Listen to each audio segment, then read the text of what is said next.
Voilà, comme on l'avait annoncé, eh bien, nous avons encore augmenté ce déficit public. Alors évidemment, on n'est pas sur les niveaux qu'on avait pendant le coronavirus, j'ai envie de dire encore heureux, mais tout de même, on avait 151,2 milliards d'euros de déficit public en 2023.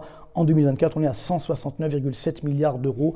C'est vrai qu'on s'attendait un peu plus, mais il y a eu une sorte d'ajustement statistique de dernière minute, et donc on a eu une réduction de ce déficit, certainement donc un déficit qui va être décalé en partie sur 2025, cette bonne guerre j'ai envie de dire, et donc en termes de ratio par rapport au PIB, ça a augmenté, on est passé de 5,4% en 2023 à 5,8% en 2024. Plus les déficits publics augmentent, plus la dette publique augmente. La dette, c'est finalement le cumul de ces déficits. Donc là, voilà, c'est reparti à la hausse, 113%. C'est vrai que là aussi, il y a eu, entre guillemets, une bonne nouvelle de fin d'année.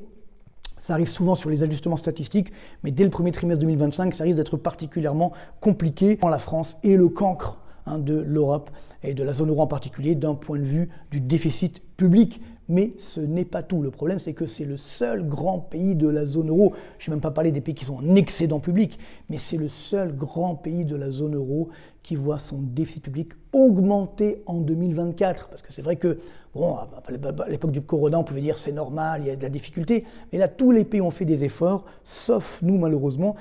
On a la chance, entre guillemets, d'avoir la bienveillance, voire la connivence des agences de notation qui nous disent non, mais c'est bon, on vous fait confiance. On a vu il y a quelques semaines quand Fitch avait dit normalement je devrais vous dégrader, mais finalement on ne le fait pas parce qu'on vous aime bien, mais on anticipe quand même une baisse de la croissance, voire des nouvelles élections législatives, ce qui a priori est de plus en plus probable, comme la crise politique française qui est en train de revenir, montre qu'on va avoir une instabilité incroyable, donc ce qui va là aussi générer une nouvelle augmentation des déficits publics et de la dette, avec évidemment à la clé une récession.